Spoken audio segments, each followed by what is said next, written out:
I did it right. Greetings, brothers and sisters.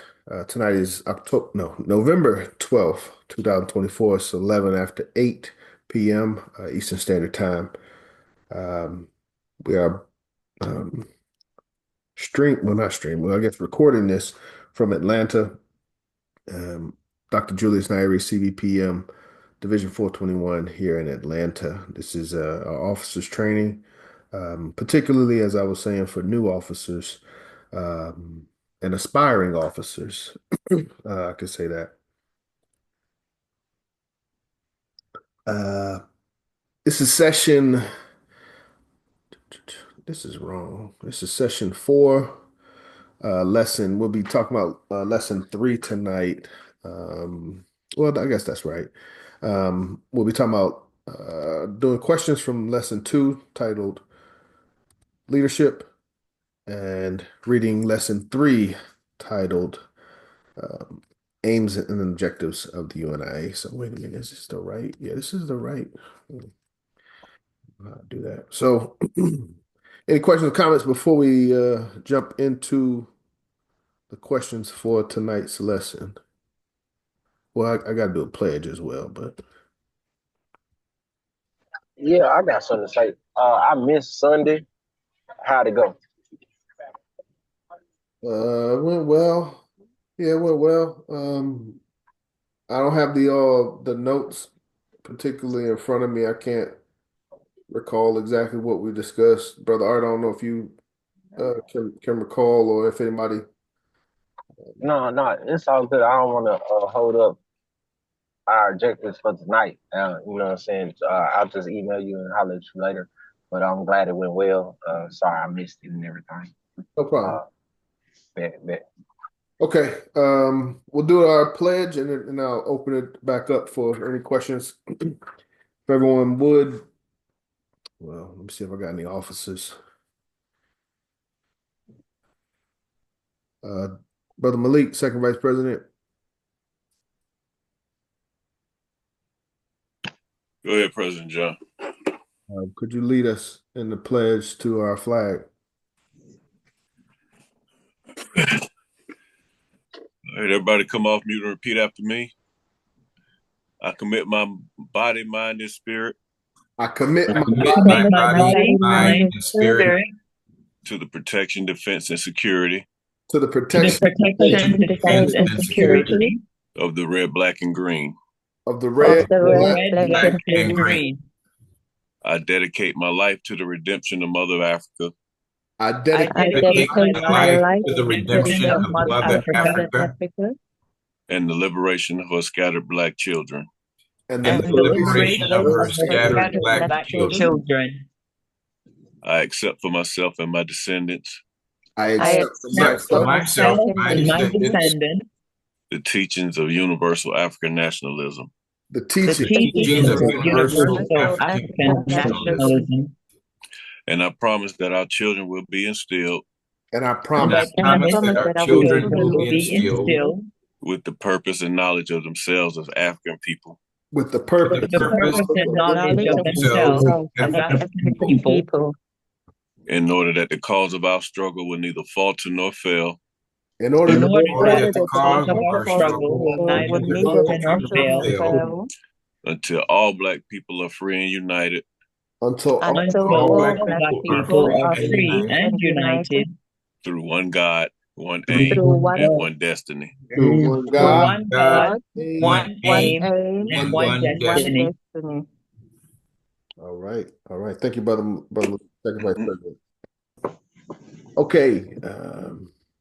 As we said, tonight's lesson is we read lesson 2 last week. We read that together as a group. We read the entire lesson. We had the responsibility throughout the week to review that lesson and be prepared for any particular questions that may come from that lesson. And there's no unfairness. Everything that we will discuss comes directly from this text that most of everyone should have been provided at this point. All right, first question. What does Mr. Garvey say in regards to lead? What must we be to our followers,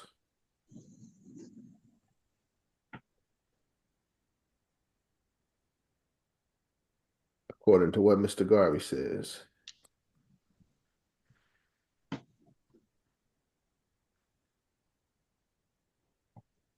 You must be superior to them in the things that you want them to follow you for. Absolutely. You must be superior to them in the things that they follow you for. What's our understanding, or what's your understanding of what he means when he says superior?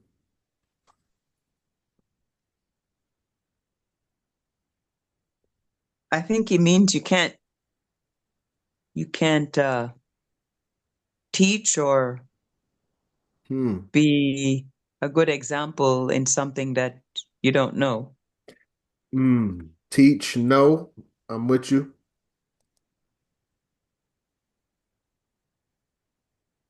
Anybody else? What a You superior. must have you must have knowledge that they might be seeking, or you must be ahead of them in knowledge. Yes, sir. Knowledge, teach, no. Um, this is lesson 2. First lesson that we just read was intelligence, education, universal knowledge, and how to get it. I would argue that what Mr. Garvey is communicating here is superior intellect, superior intelligence. He says, I was trying to find, I know he says somewhere in the text something about, I think he says something about it's a disgrace for ignorance to rule intelligence. I couldn't find that one, but what I could find on page 5, he says, anything that you are going to challenge, you must first know about it so as to be able to defeat it. The moment you are ignorant about anything, the person that has intelligence of that thing will defeat you. Therefore, get knowledge, get it quickly, get it studiously, but get it anyway. Knowledge is power. When you know a thing and can hold your ground on that thing and you win over your opponents on that thing, those who hear you learn to have confidence in you and will trust your ability. But knowledge, superior intellect is what I would argue. Some people just take that word superior and run with it, but we don't take the time to break that down. So, any questions, comments on the first question? Very important. And that's the first paragraph, correct, Brother Art, in the book. Yes, sir. So to lead suggests that you must have followers. For others to follow you, you must be superior to them in the things that they follow you for. Very first thing that Mr. Garvey says in this lesson. If there aren't any questions, we'll proceed. Why must the leader be concerned with a clean appearance? What did Mr. Garvey say about a leader being concerned with their clean appearance?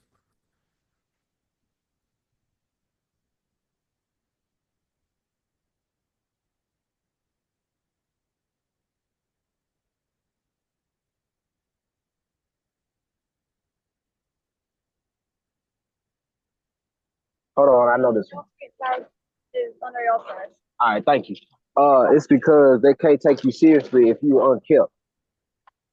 Yes, sir. Yes, sir. Absolutely. Absolutely.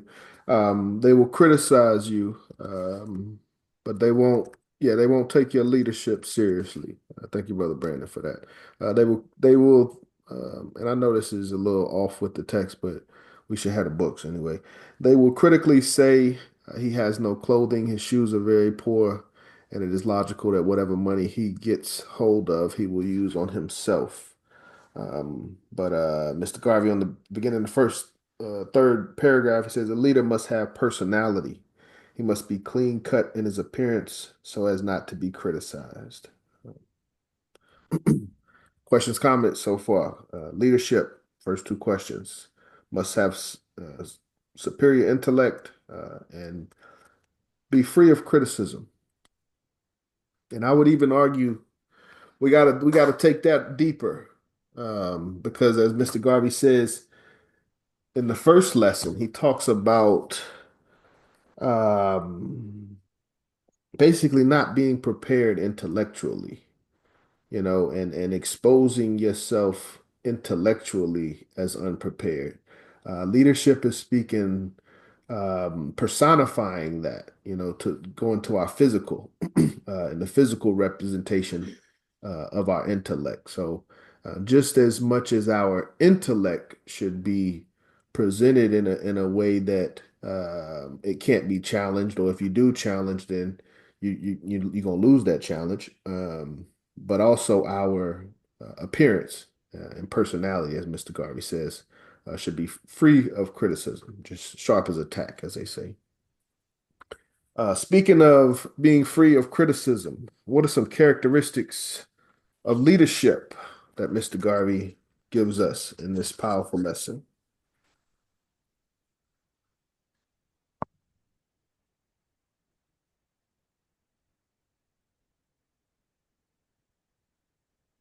We aspiring leaders of the race. What does Mr. Garvey identify as characteristics that we should portray and embody?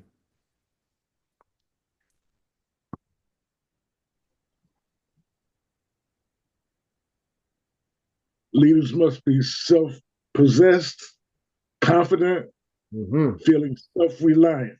Mm-hmm. Thank you, Brother Art. Yes, sir. Confident, self-possessed, and self-reliant. Yes, sir. And there's a lot of ways, there's a lot of adjectives that can be used to answer this question. So it's fairly open. All right. Everybody tired today. All right. Some of the characteristics that Mr. Garvey uses from the page of 1921: personality, dignity, not a snob, maintain pride, being strong, gentleman, maturity, self-possessed, confident, self-reliant, not extravagant, serious. On page 20, Mr. Garvey says, a leader under all circumstances must carry himself with dignity. He must not be a snob. He must maintain his pride. A leader cannot well afford to mix himself up with anything that is not dignified or self-respecting. If you have to do something that oh, I think that might be one of the questions. I think that's a later question. What does Mr. Garvey say about our heart and our head? What does he say? What does he teach us in this lesson on leadership about our heart and our head?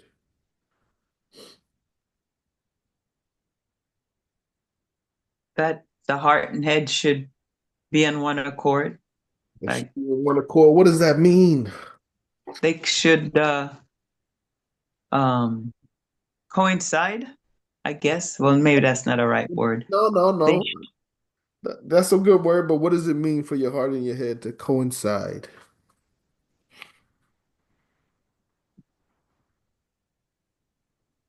there shouldn't be any internal struggle or conflict Yes. within yourself. Your heart and your head should be on one accord.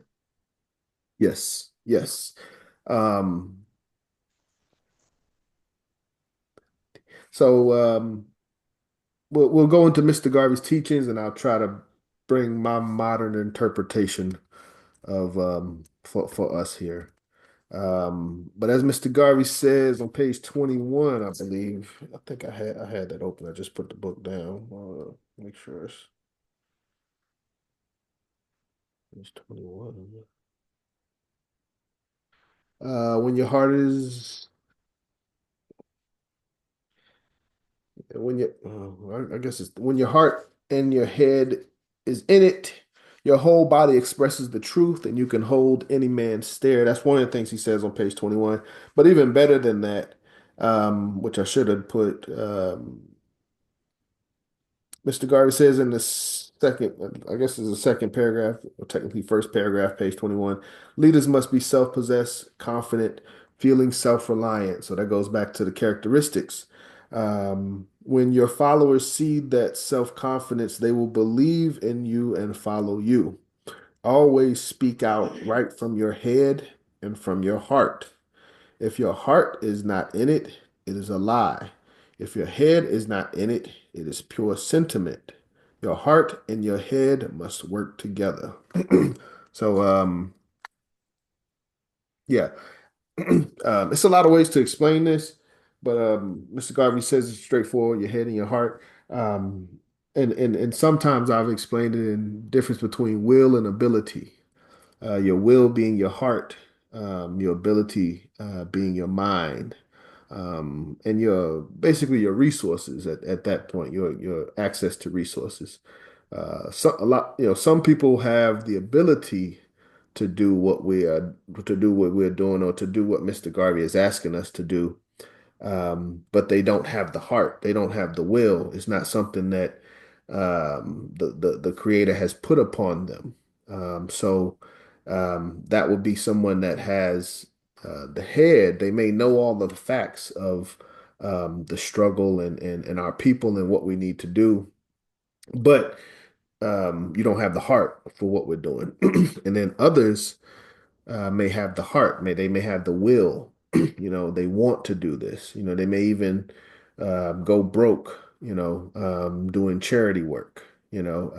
But they get to a point, or maybe they already are at a point where they lack the resources to match their desire.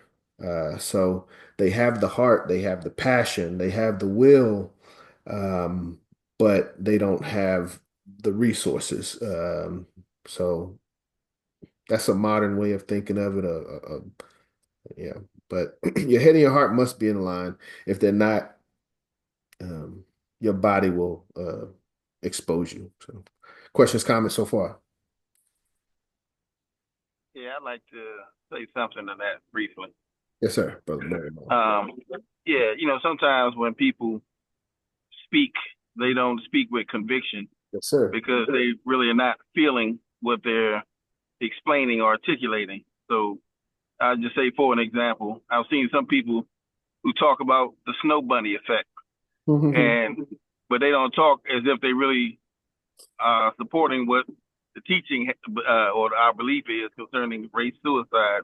So they say, well, we're not supposed to, see date outside of our race, but they kind of like, they don't sound convincing, like they really feel what they actually are teaching. But Yes, then there's others who, I can't stand them damn devils and da da da da da. But they don't know how to articulate why we don't date outside of our race because they got the heart and they feel it, and yes, sir. how Khalid talked about the white cave bees. That's feeling, but can you explain it to someone who wants to understand where our loyalty should fall racially and why we choose to do that? So anyway, you're more convincing to others when you actually can demonstrate your passion for what you are articulating or teaching, as well as being able to you don't want to be too boring and kind of uh, robotic about the teachings of that you're sharing with people either. So Mhm. people will read your body language as well as your word, listen to your words, so and read between the lines. So you try to be, fully convicted about what you're saying, because you can't fool anybody. Yeah. You might not fool as many as you think you can. Yep, yep. And yes, I like that word conviction. And yeah, as Mr. Garvey says, like, and as you say, you're not gonna fool anybody. Mr. Garvey even says like you're not gonna fool yourself. Your body is going to expose you to what you're doing. You won't be able. And there's other questions that I don't want to necessarily get to. I think in regards to holding a individual stare and things like that, but being confident in what we're saying, knowledgeable, uh, comes with that confidence, or confidence comes with being knowledgeable. Thank you, Brother Moyama. Um, Question 5, why must the leader always have something to say, according to Mr. Garvey?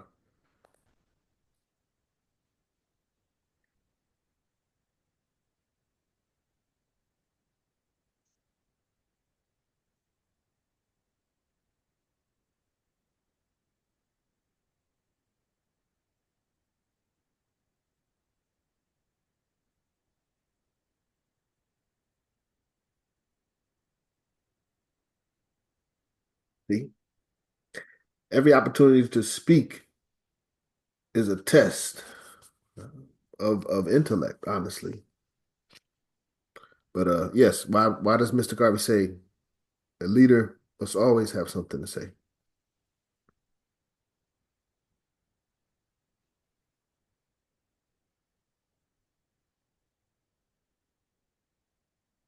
Okay, okay. It's gonna be a rough Well, group. well, I'll take a stab at it here. If you don't have anything to say, someone else will, and they'll fill the void and leave you then not to be the be being seen as a leader anymore. Absolutely, Attorney Motep. But yes, this is a very important point.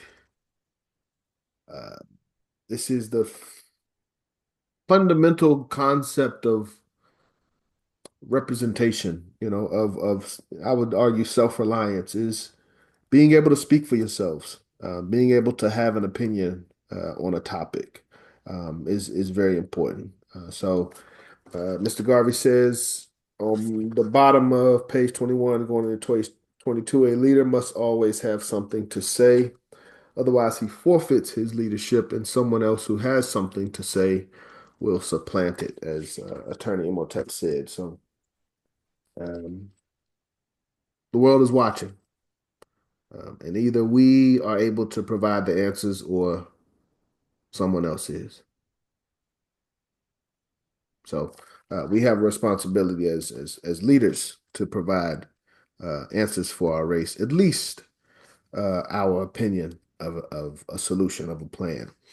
Question 6, when Garvey says that, quote, a leader should always make an effort to be known in his community, end quote, what people was he referring to, or what people did he list after that statement?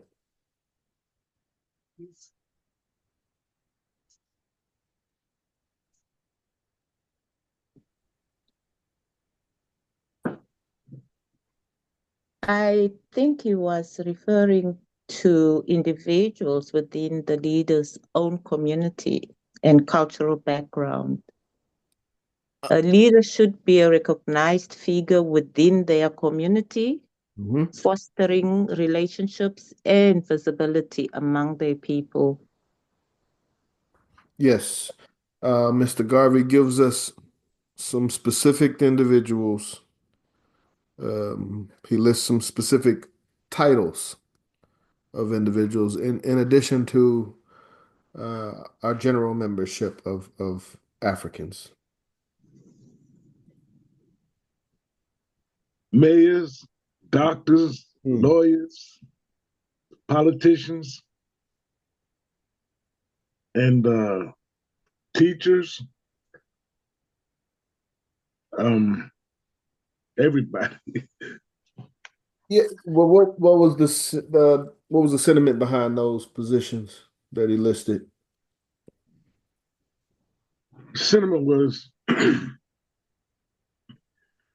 you can better affect your community, the things going on in your community, by knowing these people, because these people are the people who make things go.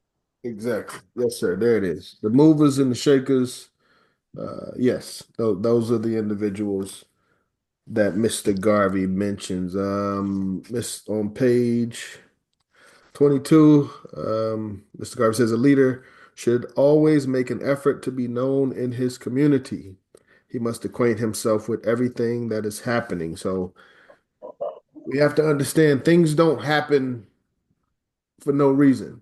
Behind everything that happens, there's an individual, there's an organization, there's a plan, there's propaganda, um, and there are individuals that desire for these things to become a reality or to become, come into fruition, and that's why they're happening. But Mr. Garvey, yeah, the movers and shakers, as I said. Mr. Garvey says he must know the governor of the state or country, the secretary of his state or his colonial secretary.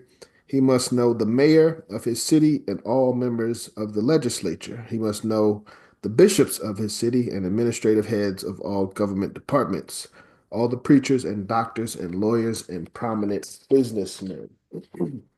Um, so yes, you know, yeah, we're talking about leadership of the organization. In a position of leadership, you have to interact with other individuals in leadership. So get used to those individuals that are in positions of authority, have certain responsibilities, um, so that you know who to hold accountable in regards to the benefit of our people. Questions, comments so far? I would just like to add an additional comment to that. Based on Honorable Gavi's views on leadership and self-determination and empowerment, there's a quote that says, "A leader is one who knows the way, goes the way, and shows the way." Mm-hmm. Like you do, President John. Thank you so much for your leadership. Thank you, Dr. Cooper. We are, and thank you for that. One thing I try to impress upon everyone as we go through this course, at least one time, every time we go through it, a lot of us strive to walk in the shoes of Mr. Garvey, rightfully so. He is the standard bearer. He set the bar for the things we are trying to outdo today, not just match it, but take it a step further. Um, but I don't want us to forget. I try to impress upon everybody to aspire to first be a Charles L. James, first be the best student of Mr. Garvey that we can be. And I think that's something that's overlooked, and a lot of our people end up frustrated trying to figure out how to, as we said, continue Mr. Garvey's work, but they don't necessarily you know, know how to do it in modern times. So, being the best student is what I aspire to be, a student of Mr. Garvey. And Mr. Garvey in these lessons will tell you who he looked up to. He even gives us that source. So we don't have to just, stop with Mr. Garvey, but we can also look to Mr. Garvey's inspiration or inspirations. So, all right. People. There was something I was going to say about being known in the community. Oh, also, Mr. Garvey will come back on the topic of being known in our community from a diplomatic standpoint. Um, he'll say like it's better to know these individuals before you actually need to know them. So having that relationship before it becomes a necessity. So leadership. Okay, number 7. What type of people does Mr. Garvey say that we should not be seen with too often? People with negative influence or who do not embody the values and the leader values the leader wants to represent. This helps maintain, for us as leaders, to maintain integrity and community trust. So we should avoid people with negative influence. Hmm. Communist. Yeah.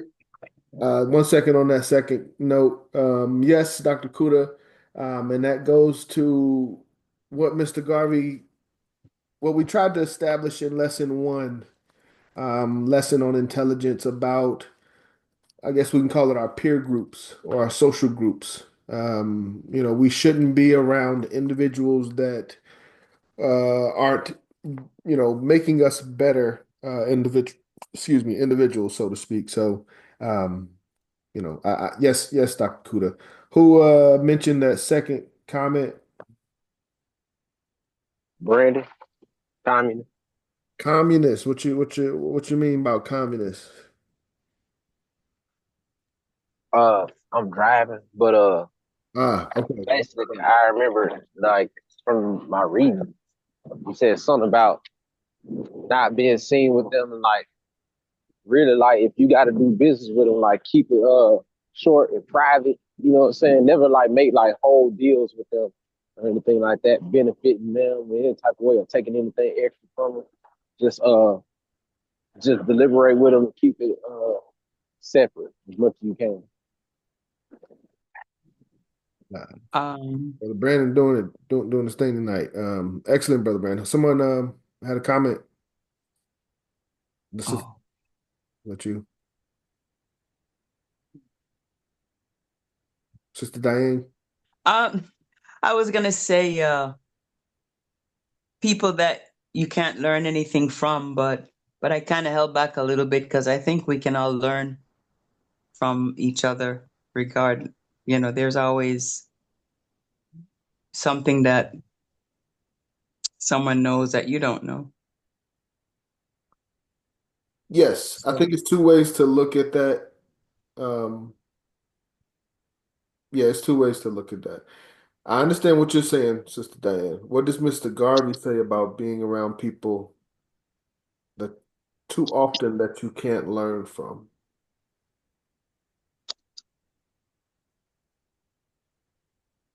Yeah. Uh, Sister Diane still waiting, or what? I'm able to say something. I want to hear from Sister Diane first, brother. oh, Okay. uh, just basically that you're not gonna learn new things, you know. Mm-hmm. Um, yeah, it's gonna increase your level of knowledge, awareness if you're around and yeah, someone that you can learn from as opposed to the opposite. Yes. So, bro, 1 second, brother Moyman, if you could. So yes, but Mr. Garvey in lesson one teaches us, as Lady President expounded, not to be around individuals that we can't learn from, as Mr. Garvey said, too often. We still have to have, well, not have to, but we still desire to have these interactions. But as far as our common circle of individuals that we're around, Mr. Garvey says, aspire for those that you can learn from. However, and as we've learned in our orientation, the book of Ptah-hotep, oldest book in the world, principle number one. Let me see, is it principle one? Yeah. Principle one says, do not be proud and arrogant with your knowledge. Consult and converse with the ignorant and the wise, for the limits of art are not reached. No artist ever possesses that perfection to which he should aspire. Good speech is more hidden than green stones, emeralds, yet it may be found among maids at the grindstones. So the teachings of Ptah-hotep does promote for us to have those interactions, but I think the key word again that Mr. Garvey says, a constant company of people that we can't learn from. Brother Moyama. Hold on, excuse me. Before you move on, bro, can you like can somebody put a link or something about that book in the chat so I can find it? Because I don't know nothing about that, and that sounds very interesting. I like to read it. The teachings of Ptah-hotep, Asa G. Hilliard, oldest book in the world. Uh, Yeah, never heard of it. Never heard of somebody, it. If you could email me later or something. yeah, we just put a note, and we'll discuss that later. Bet. Brother Moyama. Yeah, I just wanted to mention that I believe Mr. Garvey was kind of focusing on your intellectual growth Mm. and rigor and being challenged sometimes. Sometimes people who become stagnant because they are the biggest fish in the fishbowl and they don't feel the need to grow because everybody around them is kind of like a sycophant or a yes man or whatever because they don't know anything outside of what that person taught them, and Mhm. so stagnation leads to deterioration, deterioration leads to death. And so if you want to continue to grow and expand in your thinking, you have to be around people who can teach you something in some kind of way, or else you're never gonna improve. So Which is what we have as a movement for improvement. So in order to become more knowledgeable and et cetera, you have to be challenged more often. So that's something I guess we most of us probably can understand. Yeah, you have to teach people. You have to spread knowledge to those who don't. But when you want to keep company with those who can help expand your knowledge as much as possible, so that you can develop a sharper wit and et cetera. absolutely. Thank you, Brother President General.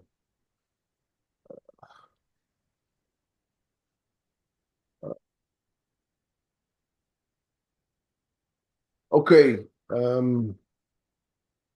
So yeah, I think we gotten I think about halfway through leadership. Any questions so far?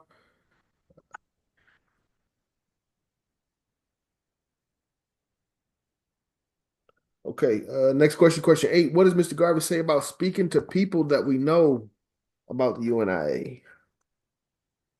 Basically, we talk about promoting the UNIA. How do we promote the UNIA to our people? I think that's a better way of writing that question.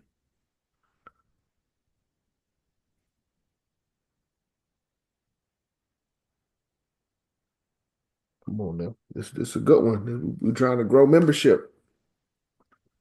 I just remember that if you are going to talk to somebody about it, just make sure ain't no white folks. To an extent. Yes, sir, brother. To an extent. So Brother Brandon said, make sure there aren't any detractors, I guess is a more general way of saying it. Who should we be talking to about the UNIA? Who should we be promoting the UNIA to? Who should we not be promoting it to?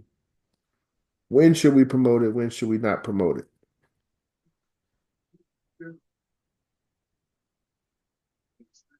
These seem to be All important. members, all members of our race, All members of our race and all the time.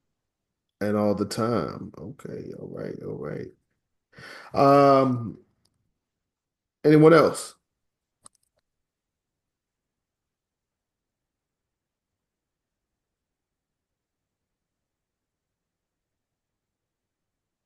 Okay, 50%. In regards to the audience, yes, all of our people. In regards to when, Mr. Garvey used the word diplomatic. What I have here, probably something pretty basic. Well, that's pretty long. But let's go to the book. Mr. Garvey, in the last paragraph, page 22, Mr. Garvey says, you must seek to know all the people you want to be in your organization. So I don't even know if that includes all. Well, I get, yeah, that's all of our people. All Africans, all Negroes, all the people you want to be in your organization. Visit them in their homes and their workplaces and anywhere you can meet them, and always extend to them a glad hand. And here we go with when. Always be diplomatic in your approach. If the Negro is in company with the white man, never talk to him about the UNIA. If he is in company with someone you think is not in sympathy with the UNIA, don't talk to him about the UNIA. Wait until he is alone.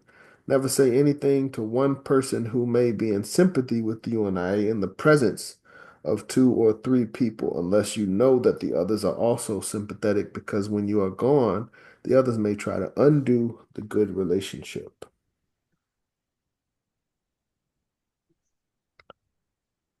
Questions, You know comments? what? I could feel that. I could feel that for real, like in reality, just like in regards to like other circumstances dealing with people just in regular nature.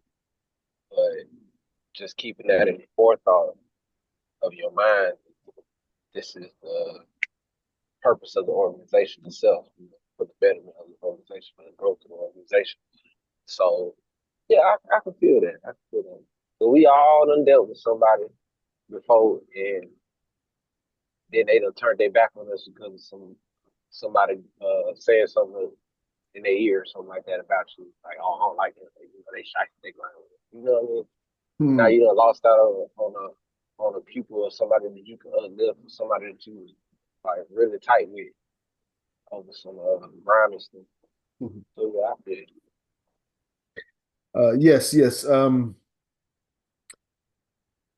One of the things that it takes a little bit of time to internalize, but it's the importance of this course. That's why we went over the preface and the foreword. The importance of the responsibility of leadership in the Universal Negro Improvement Association and African Communities League. The essence of our goals of what we're trying to do is create, improve, yeah, universal improvement, improve our race on all aspects. And in order to do that, there must be I think inception is the best word. There must be a point of origin.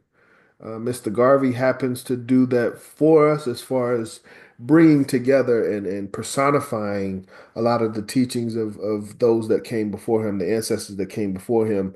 Mr. Garvey personifies that universal aspiration of solidarity.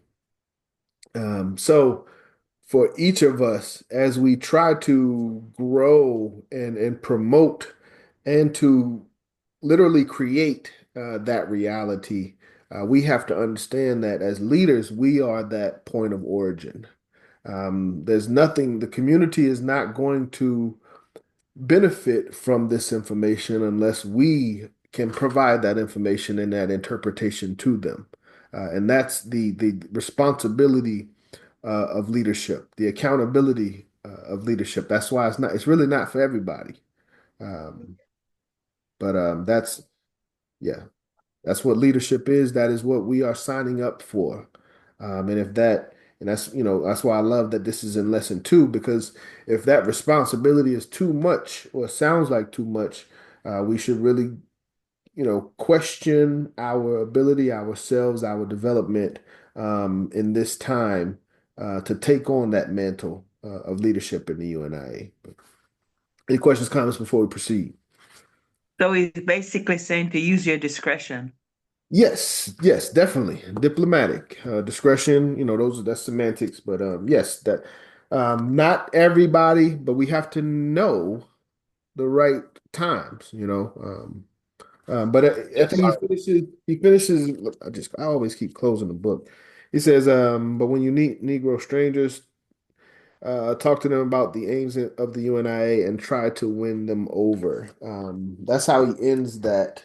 That's still the goal, the intent, but just be cautious. Don't just be haphazard. And I think I did that when I first came in, just wanting to, tell everybody about the UNIA and get everybody into the UNIA. We have to be diplomatic in our time. Yeah, I wanted to kind of speak a little bit to that quickly, if I But may. then more than Yeah, when I used to be a Jehovah Witness years ago and used to go around spreading the word, they used to tell us, "Don't make your brother stumble." And in so many words, everybody who you're trying to bring into the faith or into the organization, etc., is on different levels, and some Mhm. people are not strong enough to defend what you're just teaching them at that particular time. So if Mhm. you see somebody on the street and they hanging with the homies and you go over there talking that black brother stuff, the minute you leave, they're gonna clown him to death and like, what? What's that UNIA, man? Is that Mhm. the ugliest Negroes in America? Man, what you doing wasting your time with that crap, man? Man, I thought you were into this, next thing you know, man, I ain't coming around no more. But you got to know, nah, this ain't the right time. Hey, look, man, call me when you get home. Yes, We'll sir. talk. And Yes, once sir. they strong enough and got conviction, then you can say, oh man, somebody gonna turn him around. I know. Yes, sir. But if you come at the right, the right thing at the wrong time is no longer the right thing. So Yes, sir. like the lady President Diane Marshall was saying, use discretion. Yes, you sir. know, so yeah, it's important that it's more important than you think, because people will certainly undermine you the second you leave somebody else's presence, Yes, and sir. it might be enough sometimes to turn them away for good. Yes, sir. It's a great discussion. We could, obviously, that's why I love this text. Every paragraph, we can literally go into pretty much every line, but definitely every paragraph, uh, we can have a 30-minute discussion on. But we'll try to proceed, get to the reading of the aims and objects. And again, I think that's the foundation of that responsibility of leadership. As we understand what some may consider the burden of leadership, we'll follow it up with the aims and objects. And that should clear up that alignment, that head and the heart. If the aims and objects are in a line and it's just something that you are willing to sacrifice for, potentially die for, because we do talk about our race, the purity of our race, then, we may need to rethink leadership. But from my experience, as we've gotten to aims and objects, that's been more of a reaffirmation of individuals' commitment into the UNIA. But a few more questions. Question 9: what does Mr. Garvey say about dividing the Negro race by color? Mr. Garvey was against dividing the Negro race by color, as he believed it fostered division and weakened our unity. He encouraged or emphasized unity across all people of African descent, regardless of skin tone. Absolutely. Absolutely. And I know we're on this question, but I feel I shouldn't miss this point. Thank you, President John, for sharing what you also did when you first came on board, and for also President Mariama for sharing. I just wanted to add that I myself have been, approaching people, and I think my approach was not professional enough, wasn't well. I wasn't well geared because I received a lot of negative responses from people who I approached, and I wondered why. What am I doing wrong? What's missing? Oh, And sissy, don't now worry I'm about it. You getting. gonna have haters in life. Don't worry about I think honestly, Brother Moima can attest to it. That's something we got to go through, and I think that's the importance of it. Mr. Garvey in these lessons. Brother Moima, You're doing a great job. Don't worry about it. Just keep that's doing what Brother you do. Brandon. Yeah. Yeah, Yeah, Um, yeah. I just keep agree. doing what you do. hold on, Brother Brandon. All right. Yeah, I was gonna say, yeah. Man, you will encounter a lot of no's for every yes, but Yep. you just want to make sure when you do, you want to, certain things. It's just the art and the style of communication. You want to keep certain doors open. You don't want to pressure anybody so they feel like they got to pull away from you. When you can Mm, tell they're getting overwhelmed, sometimes you just mm, relent a little bit. But say, I can see you busy, so whenever I see you around, we talk. No big thing, and when you see them again, demonstrating mm, love, being kind. These things win people over sometimes more than actually the words. Yeah. So I it's think it's, mm, it's oftentimes you're gonna have some things that aren't gonna work, but yeah, just keep at it, and you'll get more yeses than nos over time. As you acquire more tact and skill and how to communicate, when to communicate, and all these things have become yeah, self-evident. I think patience would be the biggest word that I mm. biggest word of All right. Thank you. Thank you. um, but Yeah. yeah. Another takeaway. Hold on, Brother Brandon. Another takeaway. A deeper interpretation of that. There's only one chance to get a first impression. So in addition to the information that we're sharing, we as an organization, we as a leadership, as Mr. Garvey said, we have to think about our perception, how we present ourselves to the community. And that's not only as individuals and as leaders, but as an organization as a whole. That's something that people will always ask you when you're recruiting. What are y'all doing? What type of programs are y'all having? Do y'all do back to school? Mm, Do y'all do food giveaways? Do y'all have mm, building? Do y'all have vehicles? So, establishing and having that good presentation uh, yeah. is a expounded concept of, Mm, it's not just, we can't just look to one individual and have that one person have their stuff together and say, hey, that's our leader. mm, The body must be well put together, and that's where we're going in the future UNIA. It's not just about one individual. It's we all have to step up to the responsibility. absolutely. Yeah, Yeah. Thank you because for that. that's been a problem that we've had as a race. Is kind of we just it's like a carousel, leadership carousel. Somebody gets up there and we got a great person and we love them and they're doing a great job. But then they die and they don't have a successor, and then we gotta wait a little while, and we get another one, and everybody just sits back and we happy, and then they die. But I just feel like Preach.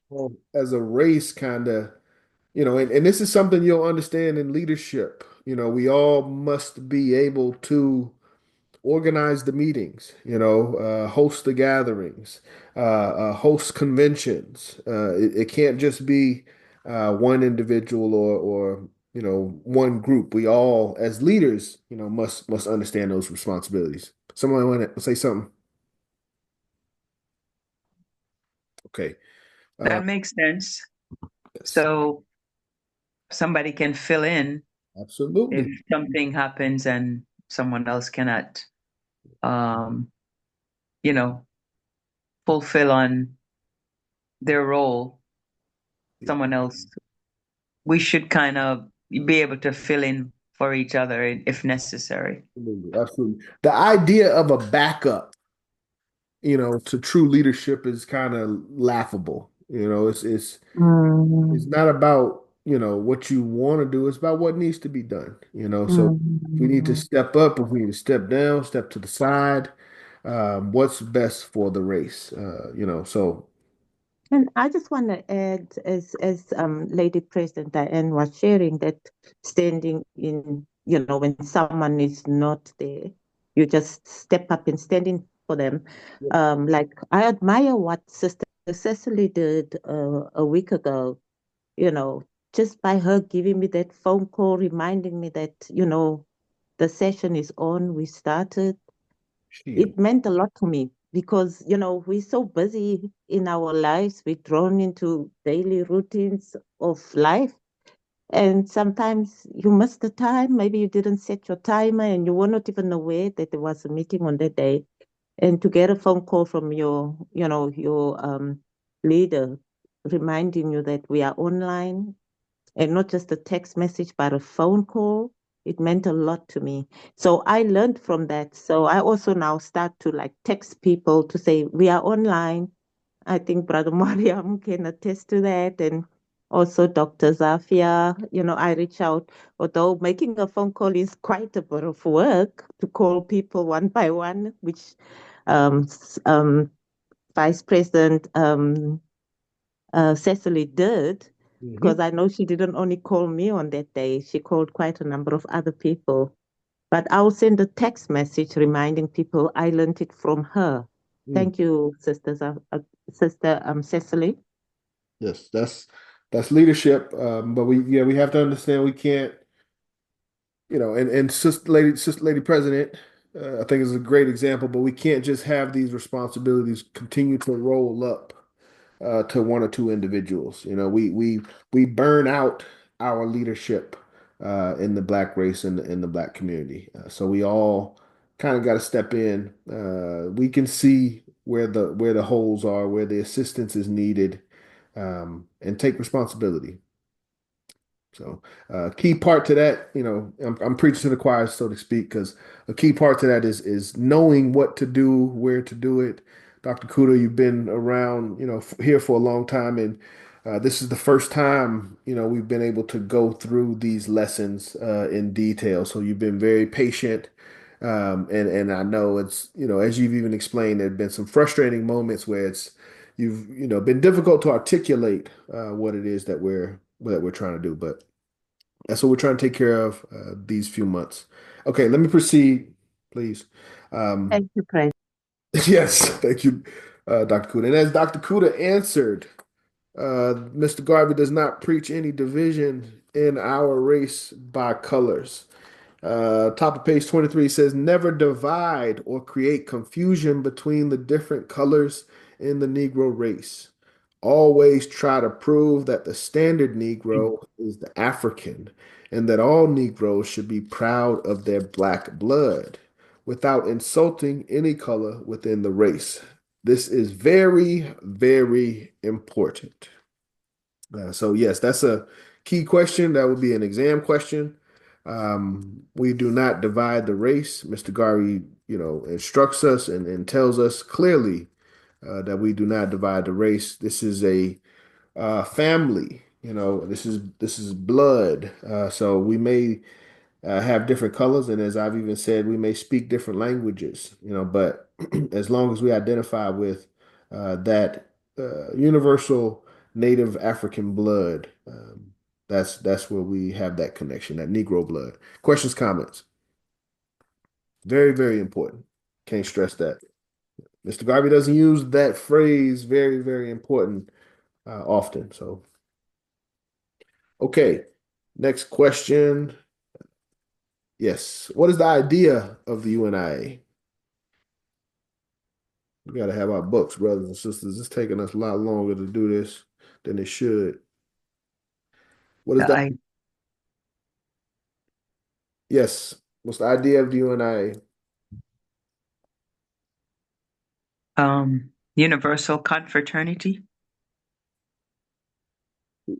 Yeah, you already in lesson 3. Before we, Oh, okay. what does Mr. Garvey say is the idea? We just talked about dividing the race into different colors. Is to promote unity and pride and self-determination Promote. amongst African people of African descent. Yes, but specifically in regards to dividing our race by colors. Mm.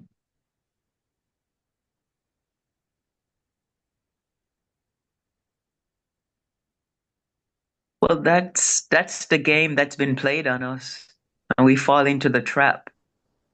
Um, so there's and in some instance, in some place, that still exists, but it's all a strategy, Yes, divide and conquer Sister, strategy. hold on, Sister Diane. You're going into someone else's propaganda. I'm speaking to the solution that Mr. Garvey gave us to combat that propaganda. What should we be promoting in our community? Okay. Also Unity. Yeah, promote Africans, promote Black people, Negro people. That Black is beautiful. yes. Oh, I'm looking for something specific. I'm gonna go to the text. We gotta have our text. We gotta have our text. Y'all I are have not. a guess. Go ahead. I'm not sure, but is it when he said sell the Negro to himself? Uh, to an extent, but that's more general. This is more specific. Okay. That could be considered, aiming object number 2, to have love and pride for our race. However, Mr. Garvey breaks this down on page 23.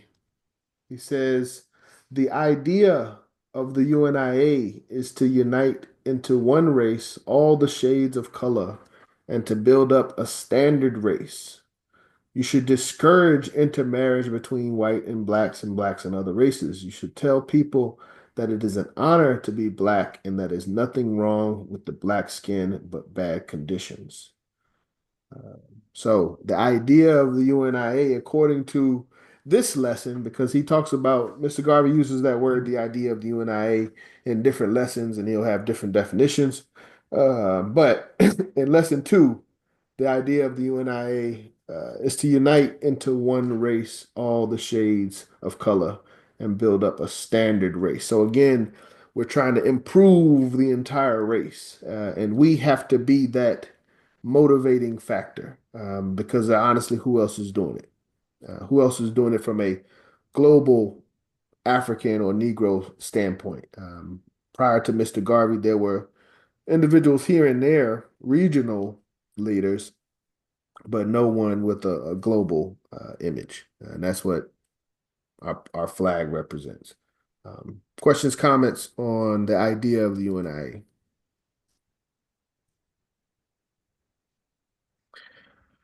Okay, a couple more questions. What is an unpardonable sin according to Mr. Garvey? This should be a easy, this is it right here. Unpardonable sin, one of the worst things we could do.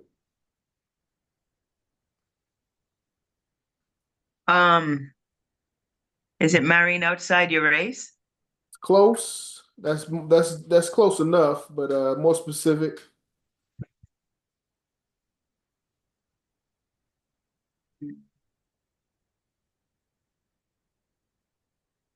That would be frowned upon. However, as the Constitution says, you can still be a member of UNI, you just couldn't be an officer. But it's beyond intermarriage or interracial marriage.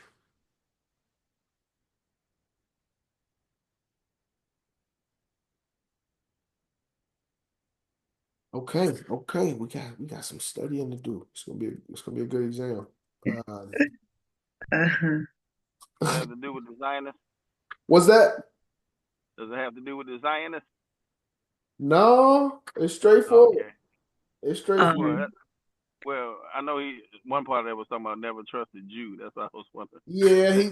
We gonna get there. We walking Okay. we walking through it. Is it about not letting the children play with white dolls? It's after No. it's after that. So let's read a little bit. That's where we were. Never let children play with white dolls. Discourage Negroes from having white pictures in their homes because those pictures will inspire them to become whites in their ideas. Next paragraph, tell Negro parents that they must teach their children Negro history, Negro pride, and self-respect in their homes to counteract the elementary and high school education. They get that holds up. Oh, the education they get that holds up the superiority of the white race. So we know what they are promoting on us, but what are we promoting for ourselves? But this starts on. I didn't do any questions on God. There's a whole lesson on God, so we'll talk about that more in depth.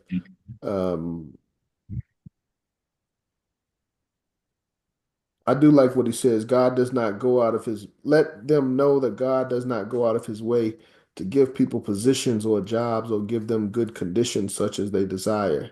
They must do that for themselves out of the fullness of nature that God has created for everybody. God does not build cities, towns, nations, homes, or factories.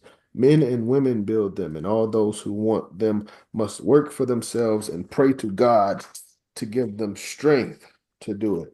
But in the beginning of the next section titled Special Notes on Intermarriage and Racial Purity, Mr. Garvey, first thing he says, for a rich Negro to marry a poor white is an unpardonable crime and sin because it simply means the transference of wealth of the race to another and the ultimate loss of that wealth to the race. So an unpardonable sin, according to Mr. Garvey, lesson 2, very straightforward. For a rich Negro to marry a poor white. But we still frown upon any interracial marriage in general. Questions, comments so far? Did I hear you say that it's okay to be a member? What was that, Dr.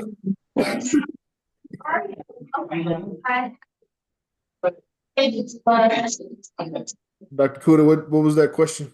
About the membership, because there might be people who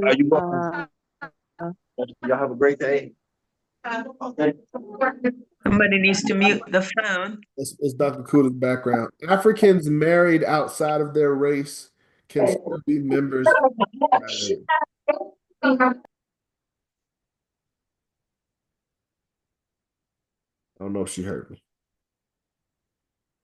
Okay, I don't know where that noise was coming from. It's definitely not from my end. It's All right. probably on Sorry about that. Brother Omasia's phone. Mason, he dropped off. Thank you.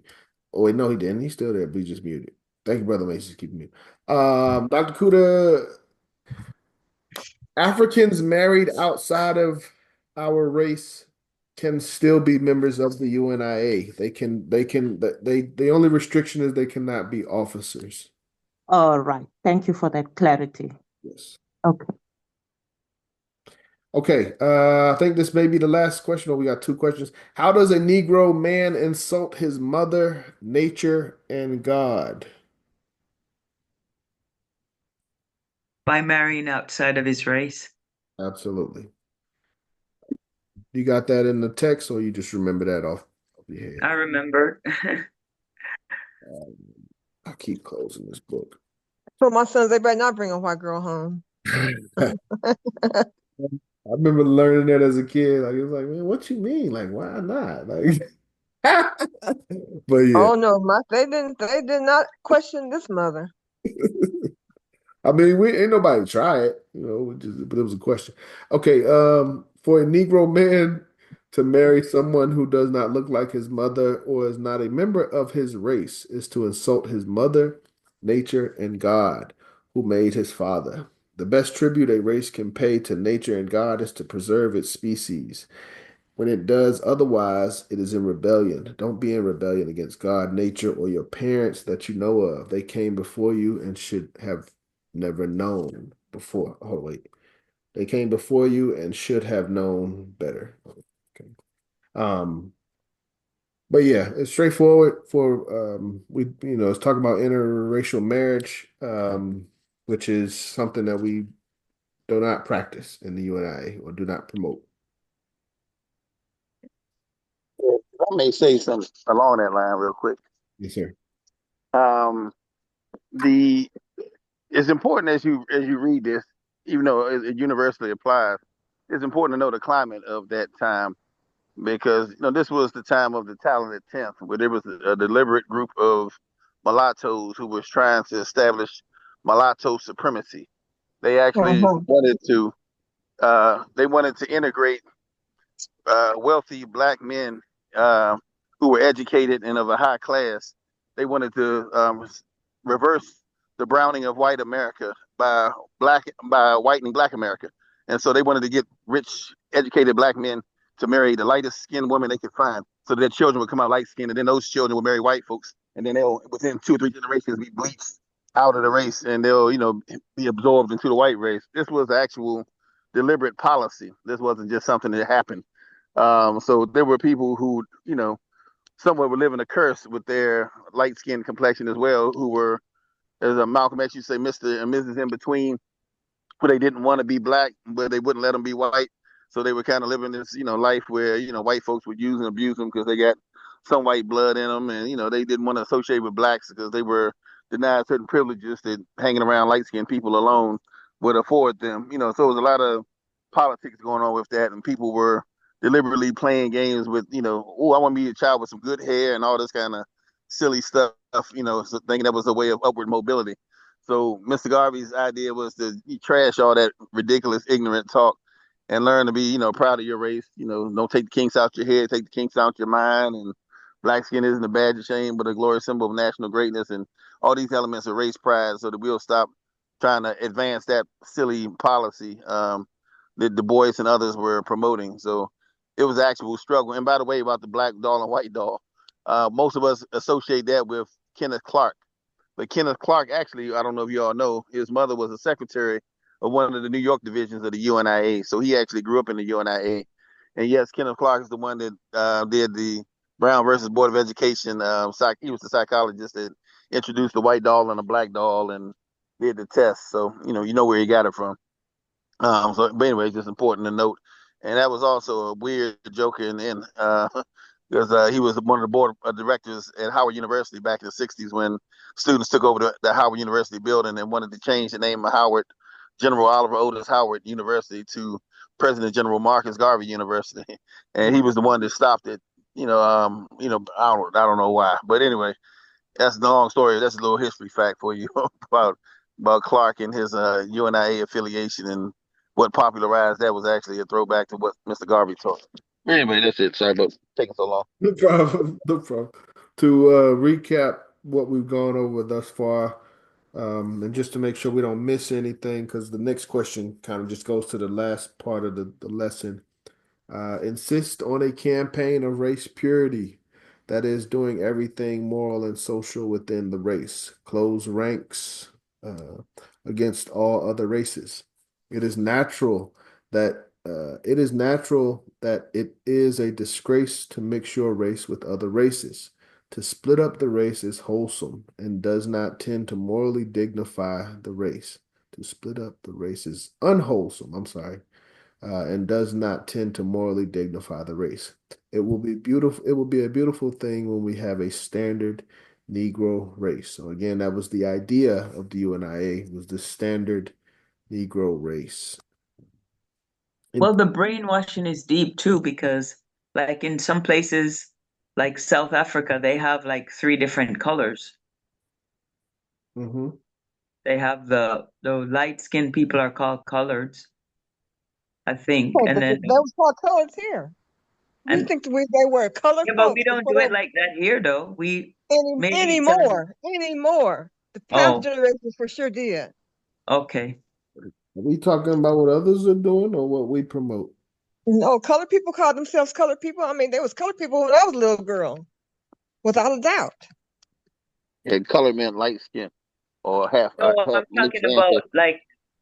like a whole different race category of people. Like one category is black, one category is colored, which is a mixture, When and did then the black people other start calling them? category is When did white. black people start? When did black people start calling them black? Huh? When did black people did they start calling themselves black? After they Answer called that themselves question. Negro. Well, for sure. I mean, James Brown had to say he was black and he was proud. That's been the 60s. Before that, Negroes were just that, Negroes. Yeah, we changed it up. Exactly. That's what I'm saying. I'm saying it's deep when you start dividing the shades of us, because in some places you have a whole different race category because of that division. But we're talking about here in America. Even now we don't call ourselves Negroes anymore. Right, you're right. Even in the UNIA, we don't call ourselves Negroes anymore. Not at all. Oh, I think you missed my point, but it's cool. Yeah, I know, but I think what Mama Amina was saying was there was a caste aristocracy in the U.S. May not have been exactly the same as South Africa, because in the U.S. these were mean whites in both places, but over here one drop of black blood meant you're black. So Made you whole. yeah, but That's over there right. they made it a little different. They back, like she said, started an actual new race category, but it Right. was pretty much still a caste system though. It was a aristocracy based on complexion. Okay. But I got you though. I mean, my grandmother was as light as a sheet of white paper. It didn't matter. You know what I'm saying? She was a light black woman, but she was still, she okay. didn't call herself, these Negroes in America didn't want to call themselves Africans. A lot of the other countries modeled their governments after the United States government. So that's why those caste systems were kind of set up. Mm-hmm. Okay. It's 9:25. Mama Amina, did I hear you correctly? Did you say African Americans never wanted to be called Africans?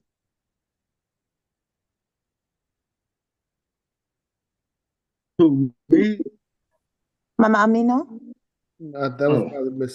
because everything that people have been taught about Africa was something bad. Brainwash. They were absolutely brainwashed. I mean, they didn't mind being Negroes. They've been Negroes all day long, and we don't call ourselves that anymore. But they did not want to be called having nothing to do with Africa. I Oh, mean, so we the got lady I was for sure, we our community was brainwashed. You're just confirming what the 72-year-old lady I was dining with last night in Look, I'm Rondebosch 77 and I know Island. I'm 77 and I know that one. Yeah, this lady's 72. She worked for the UN for 31 years. I was sitting with two ladies who work at the UN till midnight yesterday, and she touched on this. I said to her, African Americans want to go home to Africa. And she was like, what? African Americans don't want to be called Africans. So I was so confused. So it's That's another something that was generation. there that time. That was a whole nother generation. And it wasn't Oh, until, even so the Black Power, after the Civil Rights Movement in our community came the Black Power movement. At that time, we even had James Brown singing the song, what? I'm Black and I'm proud. But before that, you Well, want to when I grew up in Jamaica, I used to listen to this song on the radio. It says, "No matter where you come from, as long as you're a black man, you're an African." I remember growing up and hearing that song. Okay, you remember hearing James Brown's song too. I guess Yes, I yes, don't know how old you are. But he for yes. sure I heard this in song the 60s from with the the Black Power 70s, movement right? because we have to say understand that there was a Black Power movement which came Yes. mm-hmm. right after the Civil Rights movement. And that's what just like James Brown saying that because that's what we agreed upon. We were black and we were proud. Um, That's what Garvey means when he said, "Sell the African to himself." Well, amen. Yeah, yeah. Mr. Garvey kind of used all of them interchangeably most of the time. At that time, African Community League, African Legionnaire, the Black Cross, the Black Star Line, the Negro Factories, Negro Improvement. It was, he wasn't trying to use any one cultural preference or another. He was just using whatever. But the point about the African Americans came later. But then if you look at history, though, up until the late 1800s, we all used to use the word African in most of the things we did. With the African school that Alexander Crummell and Henry Highland Garland went to, the African Lodge of the Prince Hall Masons, the And that's why I love that's why I love the AME Church because they said they were what? They were they were African, African, African right, Methodists. right. I mean, That's what Paul, that we exactly just what, came and from Africa. that was Richard Allen. That was Richard Allen way back in the day. Right. Absalom Jones. Yeah, I mean, back then we knew who we were because we just got off the boat. So in fact, my great Without a great doubt, grandfather came here in 1850 from Africa, so he didn't have to explain to him he was African. He knew he was African. he knew he It was. was years later, after second, third, fourth generation Africans, that Right. we began to disassociate with the word because Africa associated with Tarzan, so we didn't want to be hanging from trees and eating with our feet. That's what Yeah, Africans you see do. what they did? They As took far the as, as Tarzan far and as put we him in thought, the jungle, and made that Africa and all the time he was in New York for sure. filming Tarzan. Brother Brandon's got his hand up. Sorry for going astray, President Hargrove. It's yeah, you're all right. Brother Brandon. Yeah, no, it was pretty dope hearing all that. I mean, like, I'm so enlightened right now. I'm so inspired. This is a dope conversation I've been listening to.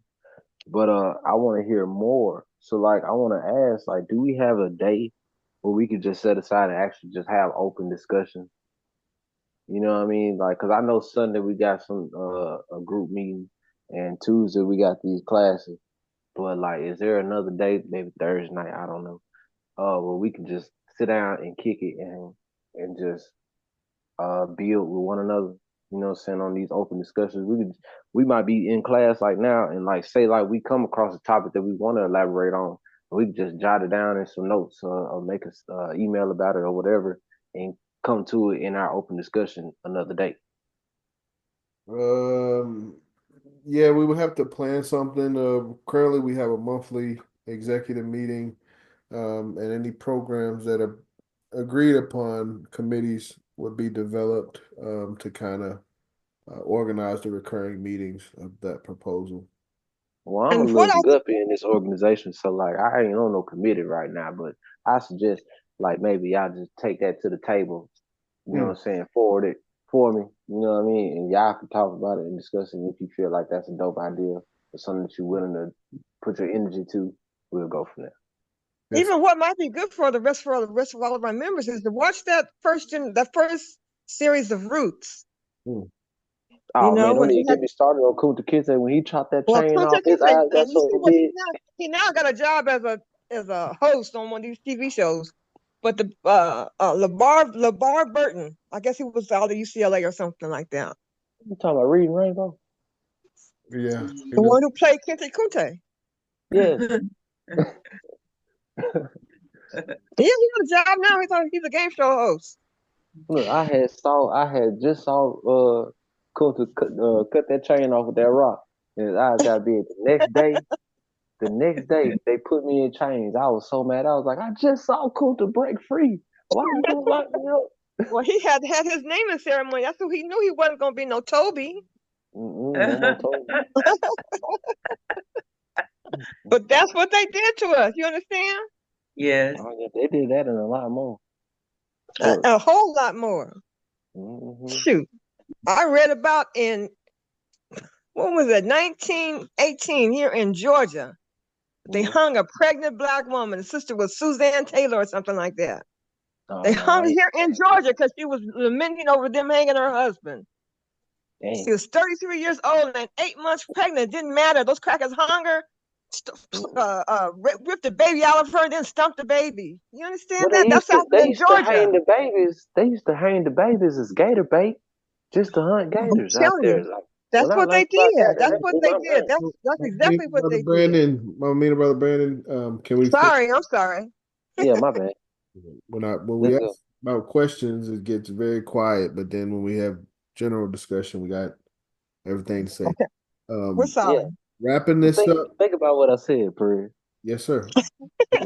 Think about what we went over in tonight's lesson as well, Brother Brandon. Oh, listen, please, see, like, cause I got so much going on with work and the gym, kids, and all the stuff. I didn't get the questions that you going over. I read the chapter, you know what I'm saying? Cause I had emailed you and we talked, text you and we talked. But I know you said like most people like, you know what I'm saying, just focus on the questions and they don't read the chapter. I get that. I get your reasoning. But just due to my schedule and how much I got on my plate, I need to have both. I'm gonna read the chapter, yeah, but I need the question too, so I make sure I'm just extra thorough and I just cover everything.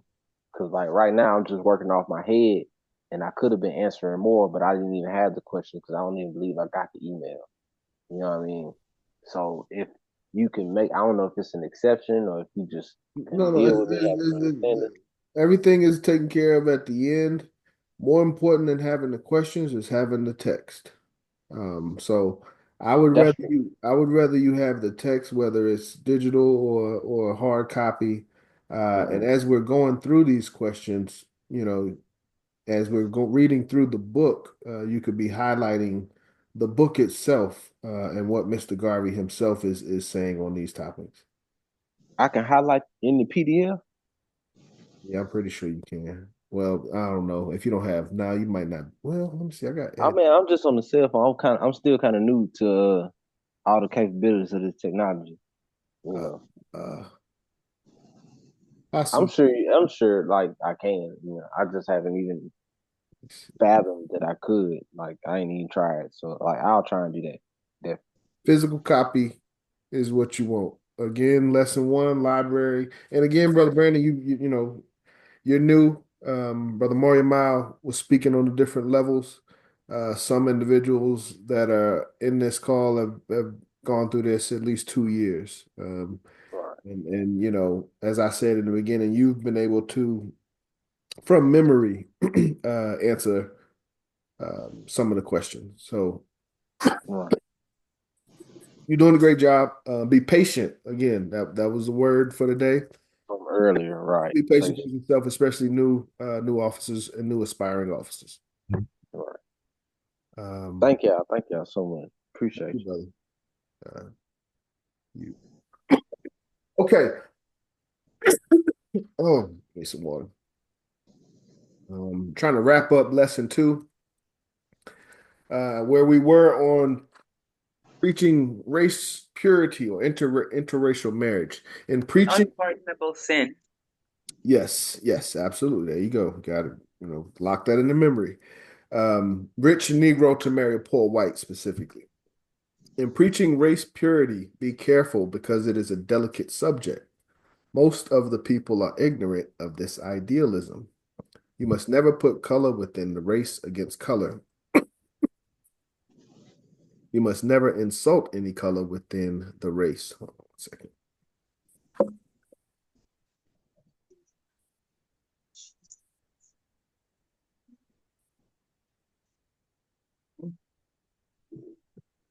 You want me to read it? I can finish it, and I'm gonna need help with the lesson, of course, though. Lesson 3. Whatever has happened in the past was without our consent, and truly because slavery and the wicked damnation of the white man imposed upon us moral behavior that we could not restrain. Now that we know better, it is for us to adjust these things within our own race. So for those talking about, my granddaddy, my great granddaddy married or did, or, nah, it ain't that time. They did what they had to do in their time, to survive. They may not have known any better, but we gotta get things right. Teach the people to respect all shades of their race and never to have prejudice against anyone because he is black, brown, yellow, or any shade that whites claim is not white. Okay, last question. In regards to the Jews, what is the policy of the Jew according to Mr. Garvey? It's the last thing that he talks about. In Mr. Garvey's context, he observed the Jewish community's policy of unity and self-sufficiency. So he emphasized loyalty and support within our own community. He admired it as a model for the African diaspora to emulate, and in terms of mutual support and organization. True. In regards to message to the people, what does Mr. Garvey say is the policy of the Jew?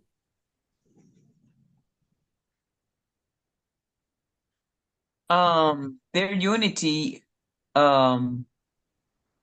he admired, but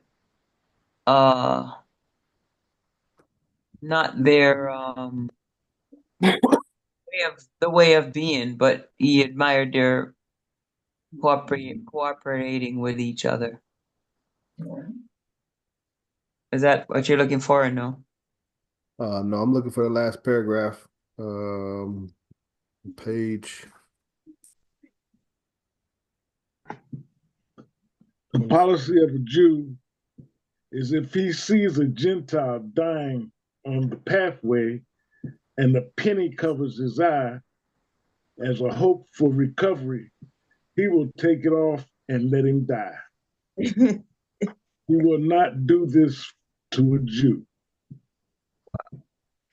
Yes, sir. Thank you, Brother Art. Again, brothers and sisters, we have to have our tools. This is an entire paragraph that Mr. Garvey dedicated to this lesson. And then the first thing that he says is the policy of the Jew is. So he is defining, that is a statement of definition. And again, he's occupying an entire paragraph in this lesson.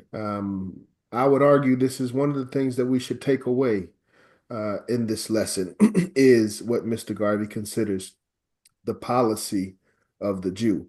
As Brother Art said, and as the text says, if he sees a Gentile dying on the pathway and a penny covers his eyes as a hope for recovery, he will take it off and let him die. He will not do this to a Jew. You have your answer to this. Treat him similarly.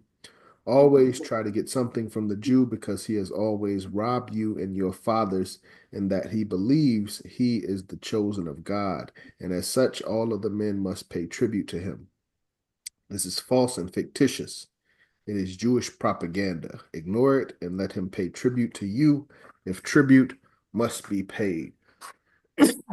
But the Jew students should know that relationship that example of the Jew, of the Jewish nation, and how Mr. Garvey has a duality of attitude towards that nation. And I would argue how he saw the potential of us in that in that realm.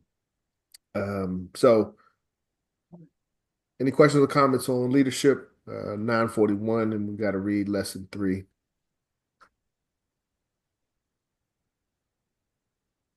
Questions on leadership. All right, Lady President, will you be helping to read, or do we have any volunteers? Sure, I can start. You have the floor. Okay. So, lesson 3 is titled Aims and Objectives, Aims and Objects of the UNIA. So number 1 is to establish a universal confraternity among the race. We mean by this that there must be a linking up of fraternal relationship with all the members of the Negro race to the exclusion of none. Every Negro in the world must be a part of the confraternity. Every Negro's interests must come first in all things of humanity. Not until you have served every Negro in the world should you seek to be kind to others. Charity begins at home. The home of the Negro race is all over the world. You must attend to them first before you think of others.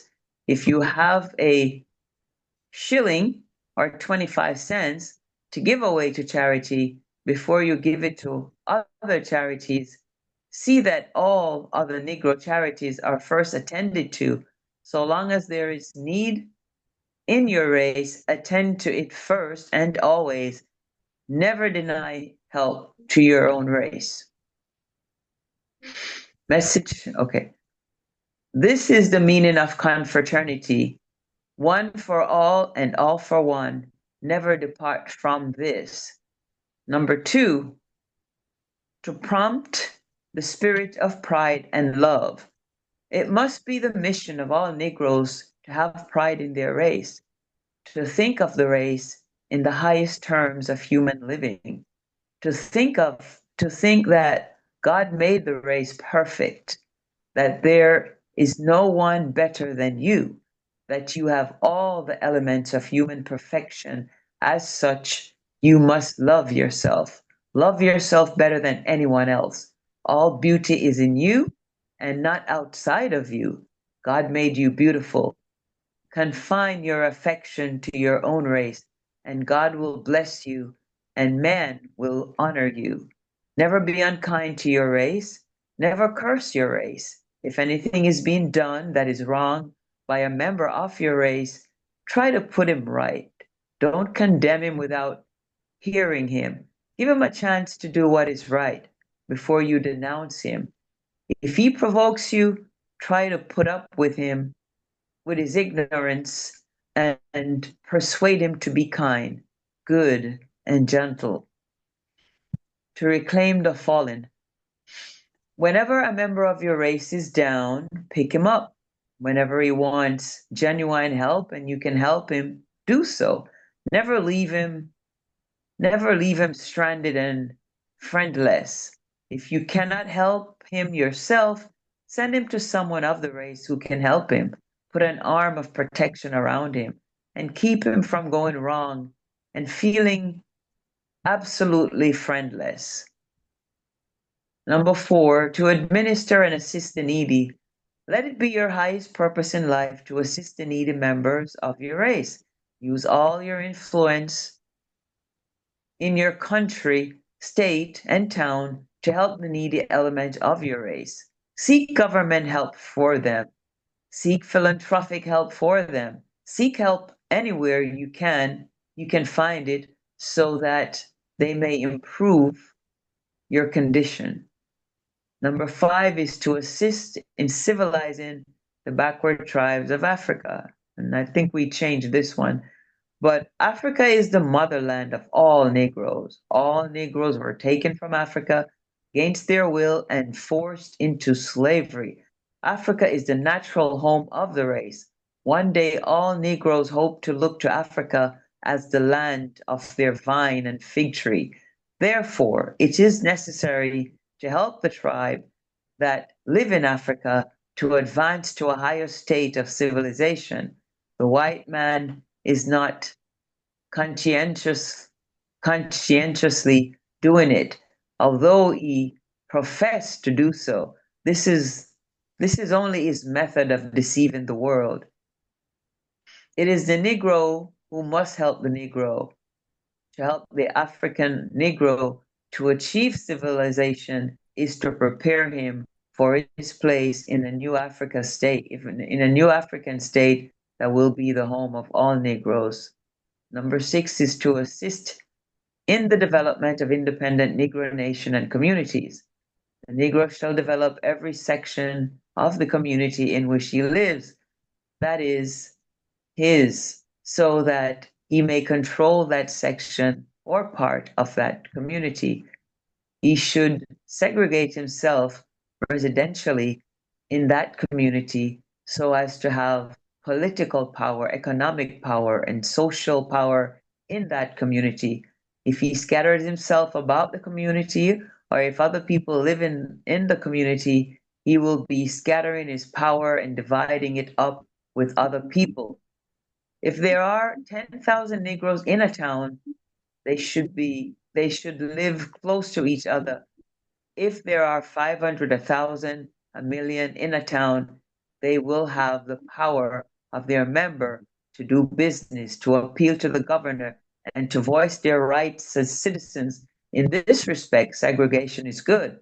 To do otherwise is bad. Number 7, to establish commissionaries, agencies in the principal countries and cities of the world for the representation and protection of all Negroes, irrespective of nationality. This means that there must be someone in every city whose business it will be to look after the interests of Negroes who may come into this city or country. His position will be like that of an ambassador, consul, or consular agent of a nation. He will interest himself in all the things affecting the Negro race and see to it that no advantage or abuse is taken or made of a Negro who comes into the city or country. He is to report all happenings affecting the Negro and those happenings in which the Negro is interested to the UNIA. That will not be necessary. This will not be necessary where Negroes have as a community of their own. It's applicable only to foreign countries such as Europe, Asia, South America, where the Negro may live in large numbers and have no contact with the government. Number 8 is to promote a conscientious spiritual worship among the native tribes of Africa. Considering that there are so many different religious thoughts, the Negro should be brought under the influence of one system of religion and the belief in one God. An honest effort should be made to instruct him in his particular desire and not to exploit him by teaching him different religions. There is to be no speculative ideas behind his religion. Number 9 is to establish universities, college, academies, and schools for the racial education and culture of the people. This means that we are not to become satisfied with the educational system of the white man, which has been devised by him for his own purpose to lead others to obedience to his system. The Negro must have an educational system of his own based upon the history and tradition of his race. Therefore, the textbooks must be different than the white man's textbooks. The white man's book allowed him and and outrage the Negro. In such textbooks, the Negro should substitute all that is bad affecting him for what is good relating to him. Therefore, the Negro shall not be satisfied with a college or university education from white schools. He should add to his schooling by going to his own schools and universities where possible, or read such textbooks that have been adopted by his schools and colleges. These books should glorify the Negro, just as the white man's system glorify the white man. Number 10, to conduct a worldwide commercial and industrial intercourse for the good of the people. The economic life of the Negro is important. He lives by eating, wearing clothes, and living in a home. These are essential. To get these things, he must work either with his hands or his brains. The economic system laid down the fact that commerce and industry are the feeding factor in the economic life. Hence, it is absolutely necessary that the Negro builds an economic structure sufficiently strong enough to feed the arteries of his existence. Therefore, the Negro shall indulge in every kind of business that is necessary to earn profit, because it is by profit that he will be able to obtain life's necessities for himself and his race. Number 11, to work for better conditions in all Negro communities. There shall be a careless effort among Negroes everywhere to improve their condition in every department of life and make their communities so prosperous as to compel the respect of their neighbor. No stone should be left unturned to advance from one stage of development and progress to another. There is always work to do in this respect. Application. All the funds of the UNIA are supposed to be directed in these channels. The funds of the UNIA must be used for the race and only the race. These funds belong to no one individual or group of individuals. They are held in trust for the race. All the profits made from investment in different companies that it controlled must ultimately be used for the good and welfare of the Negro race at large. UNIA property will be held in trust for the Negro race. Its wealth will be held in trust for the Negro race for serving generations yet unborn. The UNIA shall go on eternally, with one generation handing down to the next. No one person or persons can claim such wealth because it is for the race in perpetual existence. Stress this everywhere you go, so that people may know that what they contribute to the UNIA is not lost to them. Let them know that their future generations must benefit from the gift they give today. Black nationalism. All right. You want to take over, Mama Mina? I can. Okay, go ahead. Unless someone else wants to read. I'll continue. I thought you wanted to chime in a little. I'll continue though then. Okay, go ahead. We have any All brothers right. that can step up? I'll step up. Okay. Culmination. Excellent job. Black nationalism. The culmination of all efforts of the UNIA must end in Negro independent nationalism on the continent of Africa. That is to say, everything must contribute toward the final objective of having a powerful nation for the Negro race. Negro nationalism is necessary, and it is political power and control. Message to the people. No race is free until it has a strong nation of its own system of government, and its own order of society. Never give up this idea. Let no one persuade you against it. It is the only protection for your generation and your race. Hold on to the idea of an independent government and nation as long as other men have them. Never be satisfied to always live under the government of other people because you will always be at their mercy. Visualize yourself and your children and generations unborn, your own king, emperor, president, your own government officials, and administrators who look like you. God never could have intended to make you look as you look and as you are and make your king, president, emperor, or ruler of a different race than you are.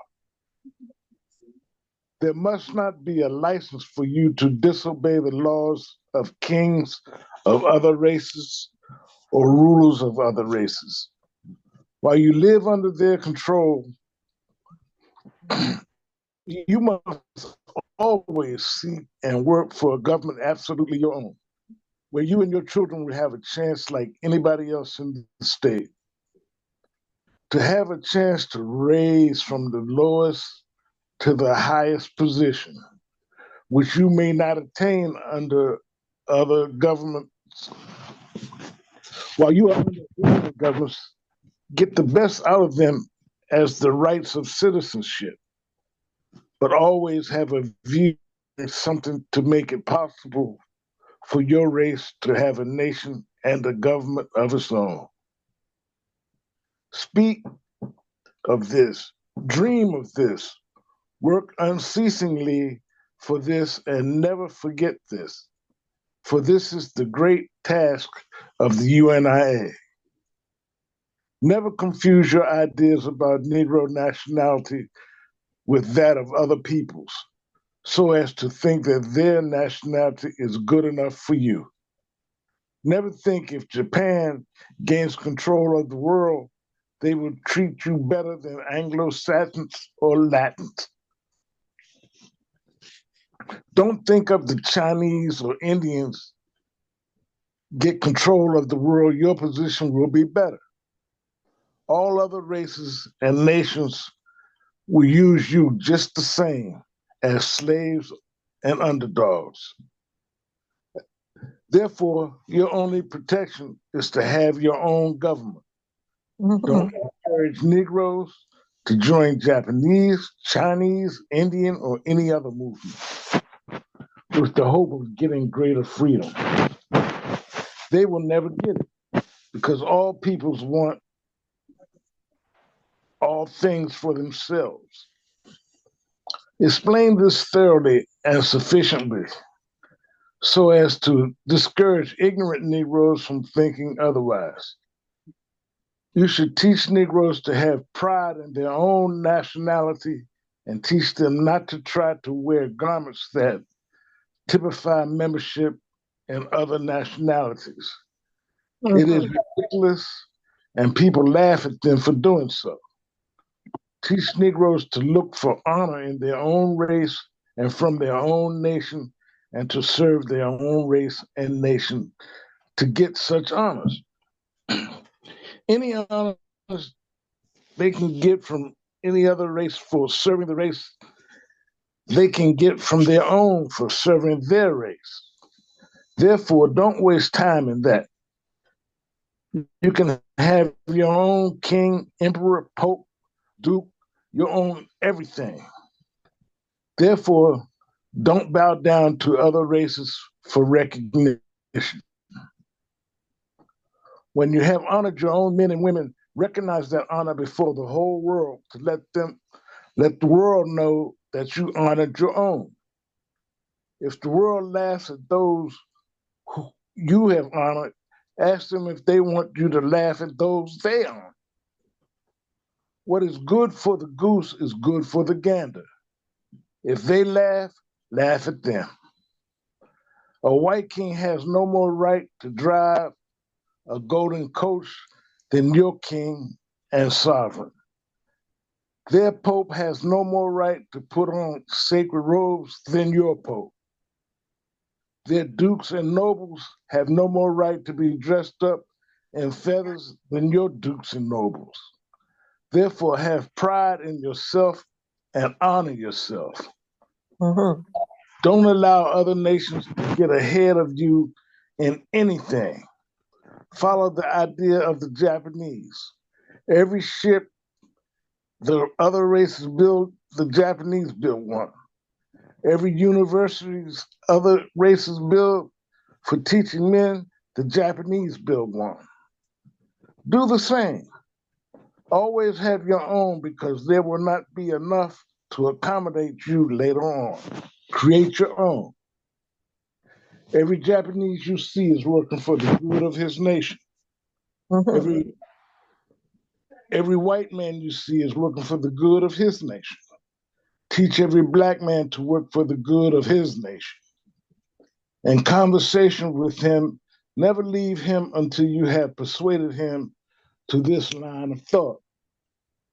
Go to all your lawyers, doctors, and ministers and talk to them, argue with them until they perspire confession.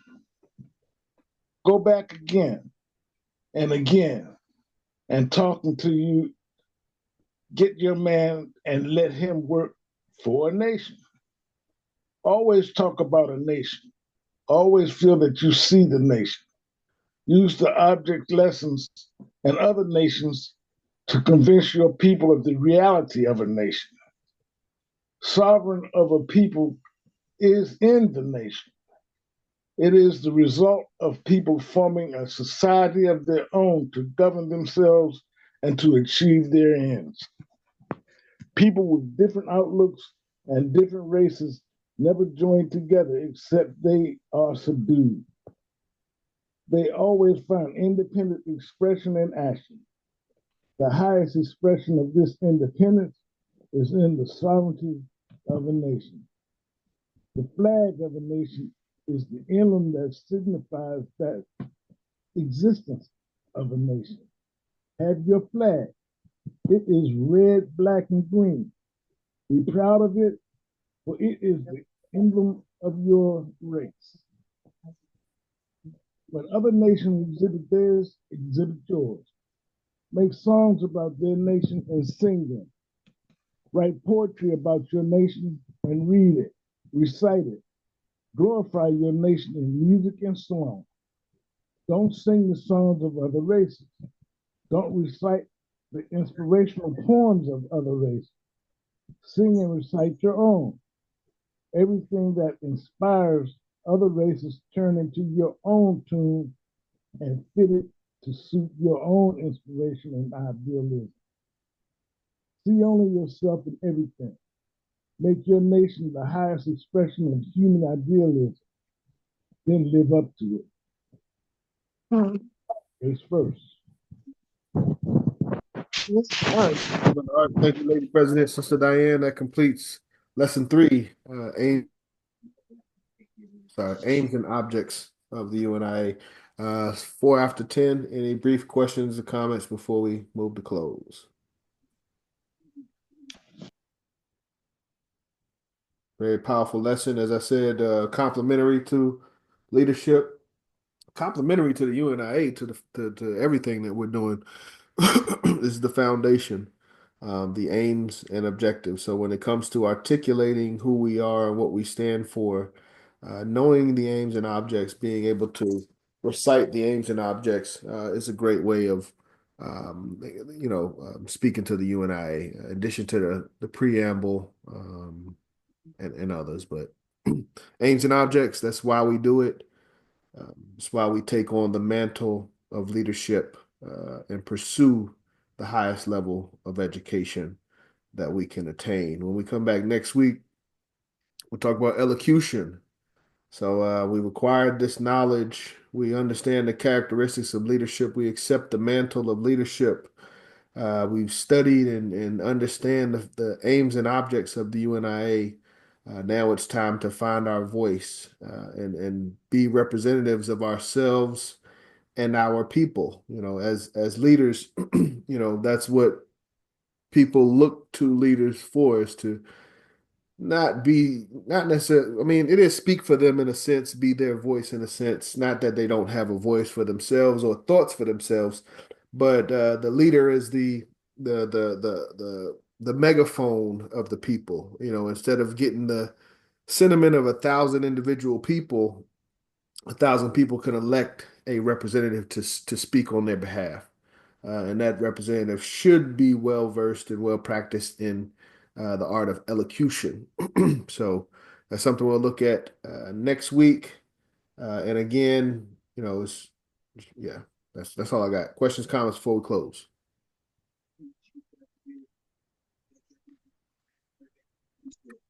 Thank God for Marcus Garvey, greatest leader of the Great South race. I mean, this man is, he really let us know wherever African enslavement existed, we resisted and we built nations. We were strong in the rationalism of nationalism, and if we follow his dictates of never surrendering that empire urge, the urge to be self-sufficient, independent, and have to regulate our own affairs, to be sovereign people, we can't go wrong. I mean, he established the African empire in the citadel of white supremacy like no man in the history of the world. And I just get so inspired listening to his words, every time we get an opportunity to reflect. So definitely I want everyone to take this calling very, very seriously, because with these powerful words, we'll be able to accomplish everything that we will, and we are very focused now on what we will to be. So that's all. Thank you, Brother Moyama. Speaking of that, I'm gonna drop the UNIA London YouTube in the chat. Hope that comes up. UNIA London, Brother Minister. Yeah. I'm gonna drop his link in the chat. Brother Moyama, the London division is also going through Course of African Philosophy as well. Is that correct? Oh yeah, yes sir. Yeah. And when y'all meet on Sundays, what time? Yeah, Sunday 1 o'clock Eastern Standard Time. Okay. Yeah. Yeah, we try to keep the fires burning and the whirlwind turning with every lesson episode, so we encourage y'all to listen in, and the chats are open. In fact, I was thinking about possibly inviting you on, President Hargrove. I was in the chat this past Sunday. Yeah, but all that wisdom you got bubbled up in you. It'd be a shame not to share that with the world. So, yeah, but I'll definitely let you know what to talk it over with the host. Yes, If sir. you be so gracious. Yeah, not a problem. Y'all have had some dignitaries grace that show. So President General Michael Duncan has also joined at one time. Oh yeah, my brother, and President Killian Nkrumah and other giants who I've known, 25, 30 plus years, who's serious. So we don't push we push confraternity and love for every member of the race, no divisions and all that kind of silliness. Absolutely. True, pure, unadulterated Garveyism is best we can practice it in precept and example. So you know how we do. Yes, sir. Yes, sir. But yes, this is the responsibility. This is the calling of us of Garveyites leadership. So I commend the brothers in London for continuing the work. We have to continue doing what we're doing here, but this should be. I believe this course was meant to be contagious. As we look at the first two classes, 37 and 38, we had a domestic class, United States class in 37, but they were sent to different parts throughout the United States. Mr. Garvey had international students, students straight from the continent in 38.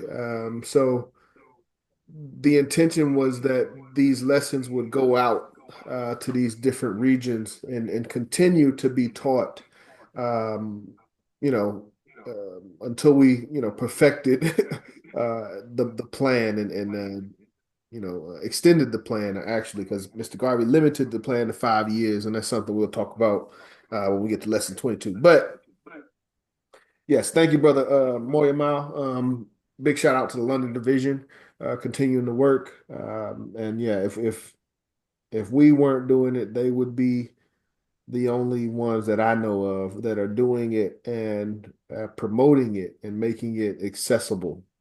I know of others that speak of doing it, but they have private gatherings, and I don't really know what they'd be doing. But accessibility. This, as we read in the beginning, this was published and made accessible to the public for a particular purpose. Are the Garveyites in leadership, are they using this text as its intended purpose, as it's described, the last political will and testament of Mr. Garvey? Are we studying this? Are we trying to execute this? But it's a whole nother thing. I don't have anything else. We will close out. I got a vice president that can help me close. Mama Mini, you want to say something? I want to know who's London England you're talking about. What London? Where's this London? Yeah, can we access that? I dropped the link in the chat. It is a YouTube. They have classes on YouTube. All right, Oh, okay. I mean London, England. Correct. Okay, thank you. Sunday, 1 p.m. Yes. You may not hear about this group within our parent body, but they are a UNIA group in London, and they are officially, you can't when you're going through the course of African philosophy, promoting that publicly, it's hard to say that you're not doing the work of the UNIA. So, commend those brothers and sisters. Anybody else? Anything in closing? No. Got you. Got you. Yes, sir, Brother Maces. You already know. You already know. But I also dropped our YouTube in the chat in regards to accessibility of this information. I dropped our play. We've been recording these lessons. So there are several classes throughout the years that are accessible on YouTube. So when it comes to being, studied up, being prepared, we really don't have any excuse. Uh, the information doesn't change. The book doesn't change. It's not. I can ask the questions in a different way, but the policy of the Jew is very clear. The aims and objects of the UNIA is very clear. The unpardonable sin is very so. We've gone over these questions throughout the years, and it is accessible. And we will continue next week, but we'll close out. Brother I Malik, only have one question, John. yes, Mom, Mina? Do we want to send Raw Ebony a card or something on the death of her mother? Yes, we do. Okay, thank you. Yes, for that reminder. Yes, we do. Yeah, we do. We will definitely do something. I've been a little tied up myself, but yes, we'll make sure we put something in At the. least, at least a card or something. Right, thank you. Yes. Thank you, Mom, Mina, for that reminder. Thank you, my brother. Anyone else? Closing comments?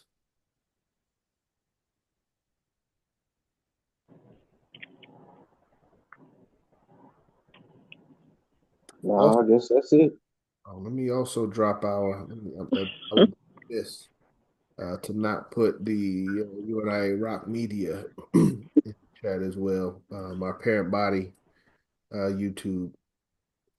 So if you haven't heard from President General, First Assistant President General Michael Duncan, First Assistant President General Raymond Duguay, they're actually wrapping up their program. They have a Tuesday program and a Monday program, 8 to 9 p.m. So drop that in the chat as well, please. Review that at your leisure. All right, Brother Malik, are you there? Can you close us out? Can I say quick UNIA ritual kind of prayer for Sister Ra Ebony? Please. Just a quick.